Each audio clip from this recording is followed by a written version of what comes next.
Guys, so I'm here with my 20 questions for a New Year's Eve reflection video. So I wanted to do something just so you all could get to know me a little bit better, know how my year went. For my new subscribers, you'll get to know me and get to know my personality. You know, my old viewers, the ones that's been with me pretty much since day one, they know my personality. They know what I've been through, who I am on a personal level, pretty much.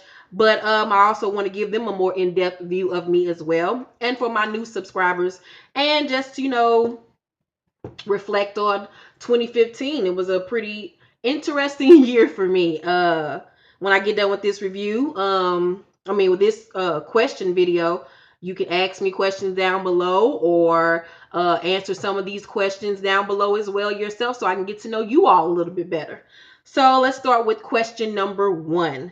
Question number one is, what was the single best thing that happened this past year? Ooh. And I did not read any of these questions beforehand, so these are going to catch me off guard. The single best thing that happened to me this year, it was two things. My son turned 16 years old this year. He just turned 16 December 7th. So that was a blessing to me because when I was 16, I was wilding out and I was acting a plumb damn fool. Was about to get pregnant for the first time, and I was just a hot ass mess, just thotting and bopping out here in these streets.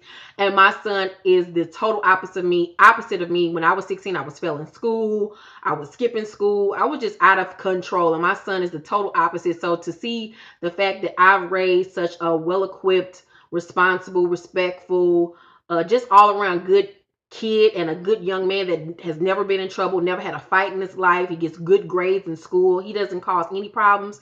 That is a pat on the back for me that I have raised such an impeccable young man.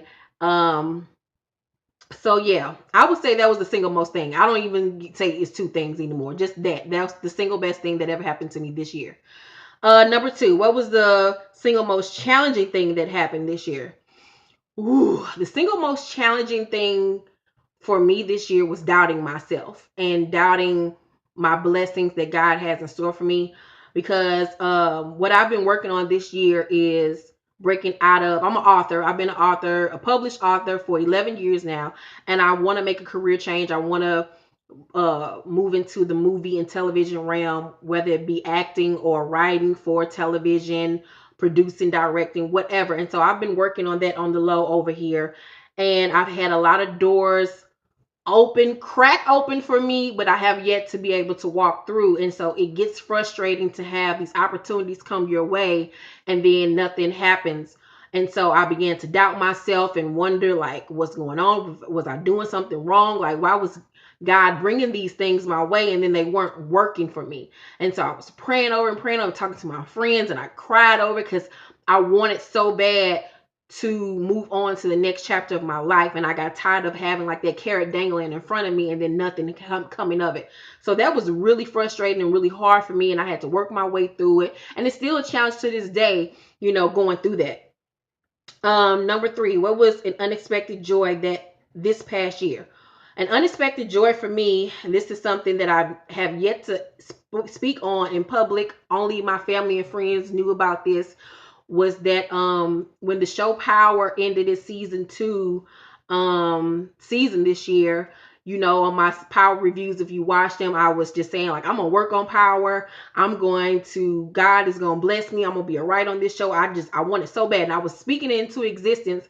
And literally the next day after the season finale, I got a DM from Courtney Kemp Agba telling me that I was very talented and funny and she would like to talk to me. So that like just blew my mind because it happened the week before my birthday. And I was just like, oh my God, I spoke into existence and this is happening. Like, oh my God, she knows who I am. She's watching my videos. Like, oh my God, the executive producer of Power knows who I am and wants to talk to me and thinks I'm funny and talented. So that just like blew my freaking mind. Number four, what was an unexpected obstacle? Um, I would say that the unexpected obstacle for me was myself, was doubting myself, doubting my abilities, doubting what God has in store for me, and believing in my abilities, and that he's going to make a way for me to make it into this industry. I just have to work hard, be patient, because me being patient is not something that I'm good at. I'm very impatient. So just stop doubting myself and just waiting on the blessing to come. That was the biggest obstacle, because even though I got that direct message from Courtney Kemp, I've yet to have the conversation with her, and it's December now, going into a new year. And so it kind of left me in a really weird space of like, why would she reach out to me to not call? Like it was very weird for me. And since then, even more opportunities have come my way. So I'm just keeping my fingers crossed and just believing in God that he's going to make a way for me to reach my goals. I believe it, and I just have to believe in him and believe in myself. Pick 3 words to describe 2015. Whew. Unexpected, peaceful, and hopeful.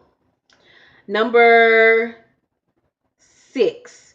Pick 3 words your spouse would use to describe your 2015. I don't have a spouse, so let's skip that one. Number 7. Um,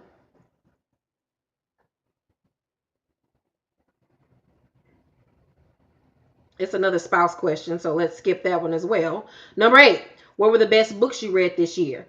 50 Shades Darker and 50 Shades Freed by far. I got into the 50 Shades of Grey thing really late because I heard mixed reviews about it when they first came out and it was first popping 2 years ago.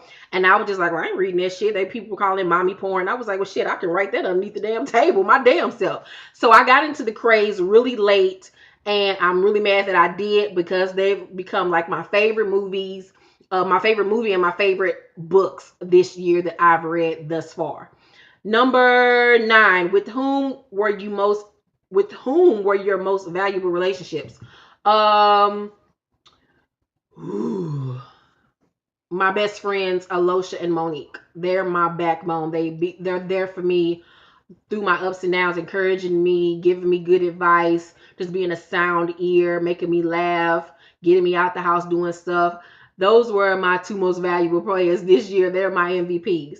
Number 10, what was your biggest personal change from January to December of this past year? Personal change, I would say this year I got more confident in dating. I've learned how to pick and choose men, who's going to add to my life and who's not. I don't waste my time. If I see you ain't about shit, I'm keeping it moving, going to the next. I refuse to settle, and I've become so used to being alone and comfortable with being alone, because for a long time I wasn't comfortable being by myself, and now that I am, I don't want anybody coming into my life and fucking up my peaceful state of life and my peaceful state of mind. So, and I'm just refusing to settle, and I know what I bring to the table. I know what I value, who I am as a person, and what I deserve, and I deserve nothing but the best. And I deserve someone that's going to give me everything that I'm going to give them. And so now that I know myself and know what I'm capable of, know my heart, and know what I'm willing to give of myself to someone, I'm not willing to settle for nothing less than the same in return. So that's that. Number 9. This bang is getting on my nerves. It's so cute, but it's getting on my nerves. Number 11. In what way or ways did you grow emotionally? I grew emotionally this year, just being by myself. I spent a lot of time this year by myself. I didn't go out a lot. I was really in the house this year. So I really took the time to get to know myself, be comfortable with myself, and not fret over the things that used to make me nervous or get me stressed out. They don't really stress me out anymore. Like, I've come so far spiritually and knowing God and knowing myself that not too many things rock me nowadays. You know, it really has to be something like really hardcore that, really rocks me. I'm just really stable with myself. Number 12, in what way or ways did you grow spiritually? Like I said, my relationship with God really got stronger in 2013 when I got sick and almost died and all that type of stuff. So me and God have a really really close relationship. That's my homeboy, that's my husband, that's my daddy, that's my everything. So, but spiritually this year I grew with just learning how to trust him, and that his will and his time will be on his accord and not my own. I can't force things to happen when I want them to. I have to wait until he's ready and until I'm ready, and he knows that I'm ready and he sees that I'm ready for me to get the things that he said I would receive from him. So it's just trusting in God and trusting in his word and trusting that he's going to provide me with the desires of my heart. In what number 13, in what way or ways did you grow physically? I didn't grow at all physically. I grew, my titties grew. I gained weight this year. I gained all the weight that I lost back when I lost my weight in 2013 when I got sick. I gained majority of it back, not if all. And I'm okay with it to an extent. I'm trying to lose weight again, trying to get this weight off me, you know. So I grew that way physically. I got fat again, god damn it. I was always plus size, but I just got back bigger. But I'm still cute. Don't get it twisted. Number 14, in what way or ways did you grow in your relationship with others? Um, I grew in others of allowing people to be them, allowing people to be themselves, not judge, um, and to forgive. Because I have a very hard time with forgiving people. Once you piss me off to that extent, I'm pretty much done with you. I don't, backtrack, but I've learned to allow people to make mistakes, to be them, and to not still be used or mistreated by anyone, but allowing them to be them without holding a grudge and looking at them crazy or whatever, because everybody's not going to behave and do the same things that you do. So that's the way I grew as far as relationships with others. Number 15, what was the most enjoyable part of your work, both professionally and at home? Um, my YouTube channel really grew this year. My social media just grew a lot this year. So that was really fun for me. It all started when I did my Ticket or Skip It on the movie The Perfect Guy, and that got over like 20,000 something reviews. And then when I did my Power series, that blew up. That got phenomenal reviews, and it brought a whole new viewership to my channel. And ever since then, it's just been rocking. So that was the most enjoyable part, doing what I love to do most, which is getting in front of the camera, talking shit, making you all laugh, giving you my point of view on television shows and my aspects on relationships and friendships and life, and just spreading the word. And then, through my books, especially when Emotionally Available came out this year, the sequel to China Black, it got such rave reviews from readers, and I got so many direct messages and emails from women saying, this book helped me.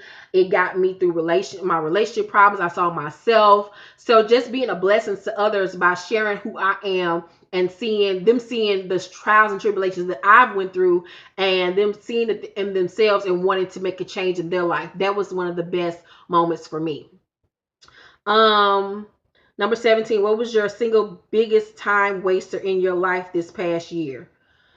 Fucking with these niggas. Boy, these niggas can waste your motherfucking time. It got so tiresome for me this year, meeting a dude, them just being whack and just being on to the next, and it being the same thing over and over and over again. Like, the dating thing for me has sucked this year. It was just like a waste of time. Like, I don't even have expectations anymore. That's how bad it is out here. It's just like, okay, God, like, when are you gonna send my husband? Like, what more in the hell do I have to do? I'm tired of meeting these old whack ass dudes that ain't bringing nothing to the table. They just lazy. They don't want to date. They don't want to court you. They don't want to call. They just want to text. They don't want to take you out. They don't want to be in a relationship. They just want to fuck. You ain't coming over here in my house. You ain't sitting up. You ain't laying up. Like, that shit is just a time waster for me. These niggas. Um, um, what was number 18? What was the best way you used your time this past year? Working. Working on my craft as far as my books, working on my social media, my YouTube, working. That was the best way I spent my time. I had the most fun doing that. Getting better at my makeup. I really learned and switched up my techniques this year. So those were the fun aspects of my time, and spending time with my best friends. Whenever we get together, we just have a ball with one another. So those are the best ways I spent my time this year. Number 19, what was the biggest thing you learned this past year?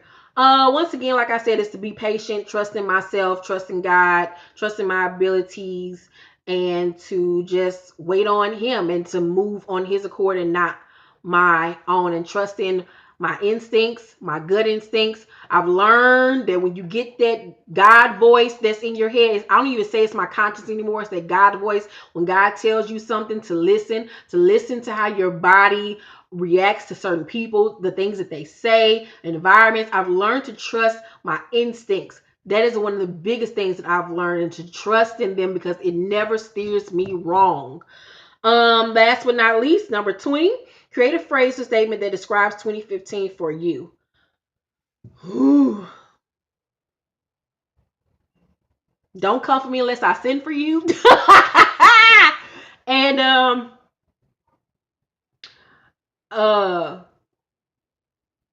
what was Kendrick Lamar song? I don't know, but if God got us, then we gonna be all right. Yes, I'm gonna be all right. I've learned that I'm going to be all right. Everything that I want for myself is going to happen. It's just going to happen on God's time, and I just have to be patient.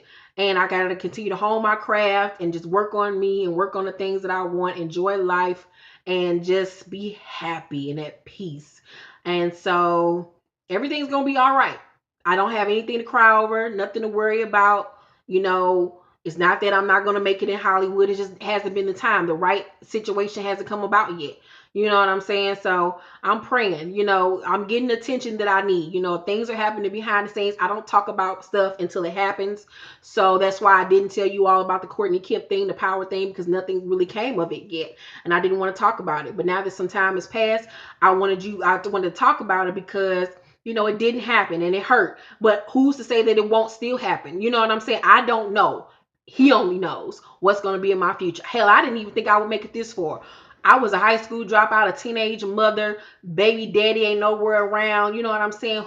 I was supposed to be a statistic. So to see me now at the age of 34 years old with a beautiful child and a beautiful home, I've traveled, you know what I'm saying? I've had so many accolades and books sold all across the world, and people know my name all across the world, and met all these celebrities and lived just a beautiful life thus far that most people would never even see.